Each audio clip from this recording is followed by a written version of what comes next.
Qual é o seu nome? Teresa Mara. Teresa, você está em Portugal há quantos anos? Há 4 meses. Apenas 4 meses? Sim. Conte-nos qual é a experiência que você está a ter com esta fogueira santa. Eu, antes de pegar o envelope da Fogueira Santa, tinha um propósito, eu e meu esposo, de alugar uma casa. Porque nós estamos a viver de favor.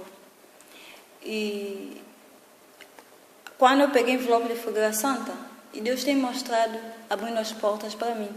Porque assim que eu peguei e determinei que eu vou partir para tudo, vou fazer o meu tudo. Que eu não vou fazer pela metade.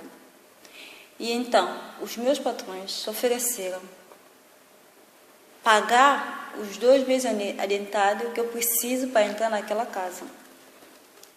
E além de pagar os 2 meses adiantados, o que faltava em casa, os mobiliários, tudo do inverno, os alimentos. Então, eles têm se oferecido, têm comprado, têm me ajudado. E ele disse para mim que não sabe por que ele está a fazer isso, porque ele não me conhece há menos de um mês que ele me empregou e não sabe por que ele está a fazer isso, mas eu sei, porque eu peguei o envelope da Fogueira Santa e determinei que vou fazer meu tudo. Em menos de um mês que eu trabalho lá. E está faltando alguma coisa em casa? Como é que é? Não, até porque meus patrões disseram que não querem que nada me falte. Tudo porque eu peguei o envelope da Fogueira Santa e tudo porque eu estou a fazer o sacrifício de tudo.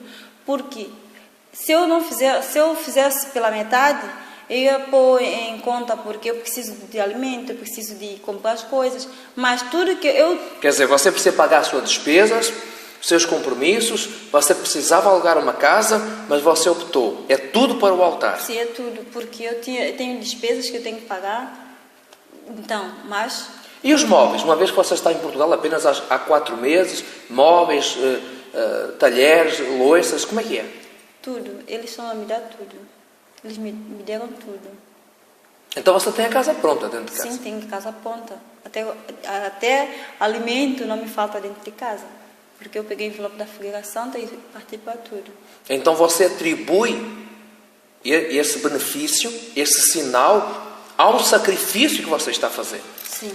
Desta Fogueira Santa. Sim.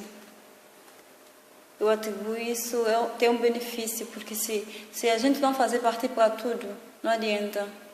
Temos que partir para tudo, fazer tudo, porque se você fazer pela metade, não dá. Não dá. Qual o conselho que você tem às pessoas que nos assistem neste momento e que ainda têm a oportunidade de, por meio do sacrifício, nesta Fogueira Santa, transformar a sua vida? É assim, eu ainda não subi o altar para cumprir. Só peguei o envelope e determinei que vou fazer tudo. Deus tem abrido as portas para mim. Vem a bênção da casa, vem a bênção dos móveis, dos alimentos. Imagina só você subir ao altar e fazer o teu tudo, o que Deus não vai fazer para ti. Faça o seu tudo. O meu conselho é esse, não desiste. Venha para a Fogueira Santa, mas venha com o teu tudo. Agora, você está a trabalhar, mas está legal, afinal de contas, 4 meses em Portugal, está legal com contrato, sem contrato? Olha, eu estou a trabalhar menos de um mês, já tenho um contrato. E eles nunca pensam em terminar o contrato. Assim que o contrato terminar, vai ser renovável. Porque eu estou a trabalhar fixa e menos de um mês, eles estão a gostar do meu trabalho. Muito obrigado então, tá? Deus abençoe.